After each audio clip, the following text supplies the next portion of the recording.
Got to my Wayapa, got to my Wayapa work. I'm just gonna leave it as a blooper. Got to my woman India, everybody. Jamie Thomas here from Wayapa Work Central. I wanted to have a bit of a yarn to everybody today about a few things actually. So it's going to be a bit of a longish sort of video. So please bear with me. There's a couple of things that's on my mind. As I said in the Instagram short vid, wintertime is upon us. Having that gratitude for winter, slowing down, having that gratitude.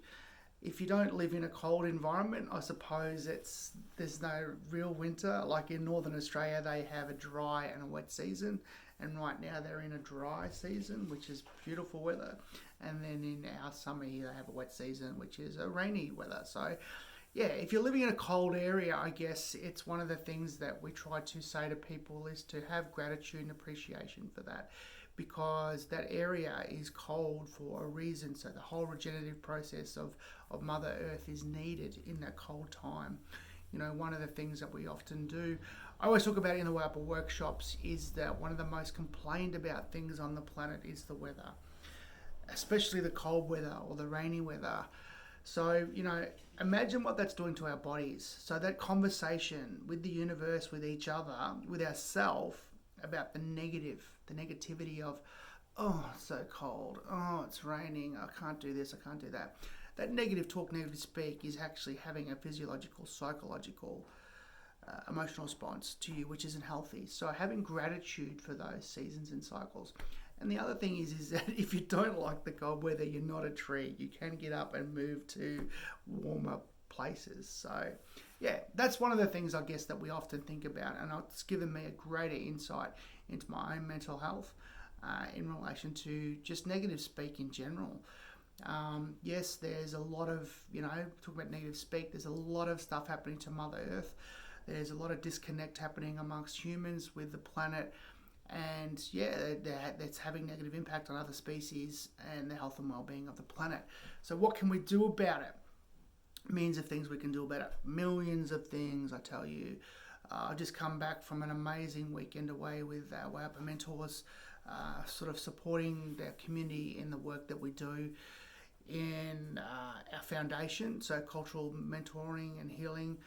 And it was great to get back on country, my grandmother's and my children's country, Mara country, Gundish country, and to see some amazing work that was happening down there within the whole community.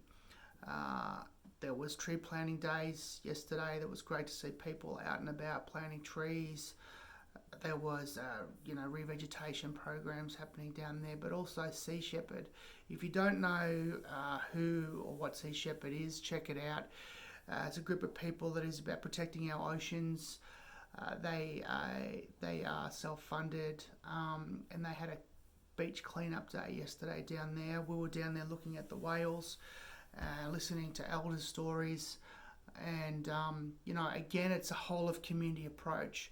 It's all of us taking responsibility, and there's amazing volunteers down there.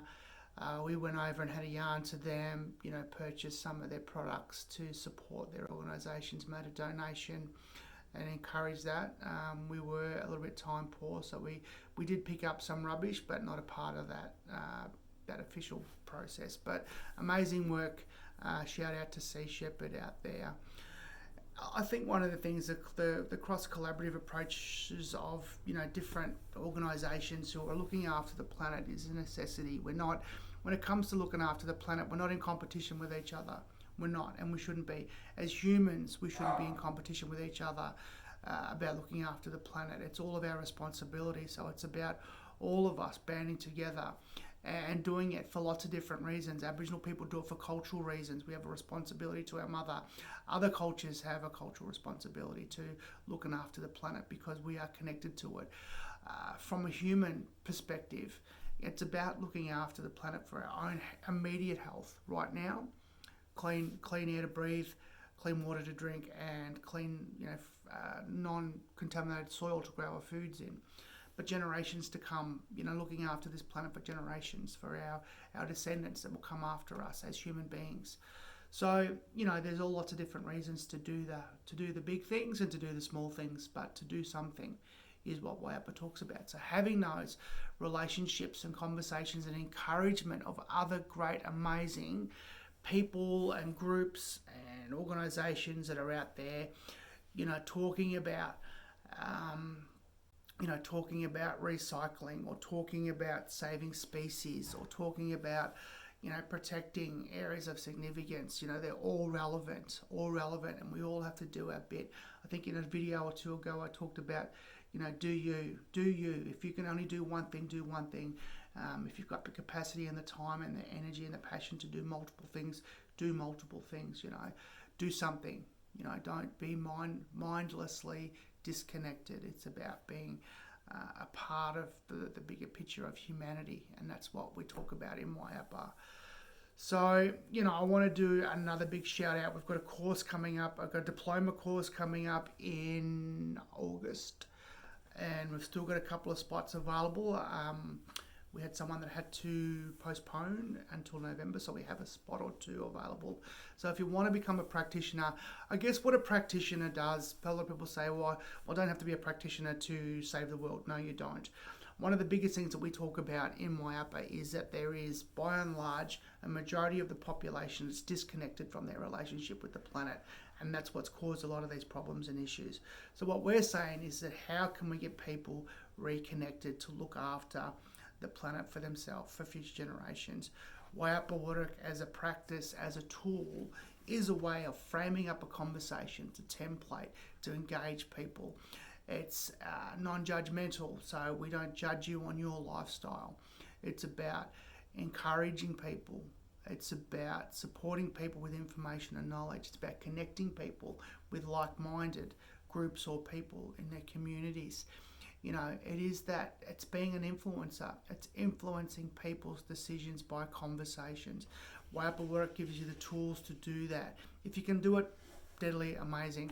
Obviously, becoming a registered practitioner gives you insurance and gives you a certification through the ICT to go out and run groups, to do that. We've got practitioners out there that are charging community groups, governments, corporations, fee for their own self, for their own living expenses, but also to donate. We donate a lot of our resources and energy to great causes because we can, and that's the good thing about it, is about sharing those resources, sharing that energy.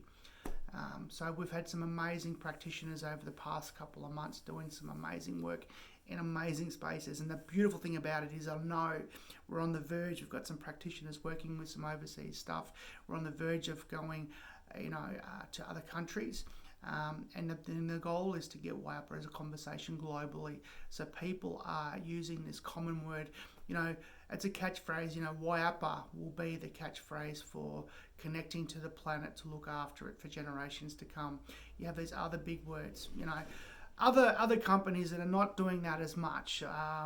There's a company, I won't mention their name, that's it's a food chain restaurant, loving it.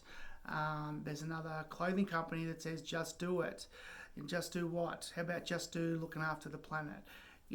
When people say Wayapa, we want them to resonate with being mindful about their consumerism, materialism, and interacting with the environment in a better way. So, that's why we've created Wayapa, as a tool, for self-care, meditation, movement, but also for daily practices of awareness of looking after the planet through your daily interactions. So looking forward to sharing the next video with you. I've got an exciting location that won't be in the Wayapa HQ, which you probably see a lot of. We're going to go out on country and shoot some amazing videos. So I want to wish everyone a great day and a great week. And we'll be talking to you next week from a new location. So have a great day, everybody. This is Jamie Thomas signing out from Wayapa Work HQ. And I'll say Wulwurruk and Yadabi.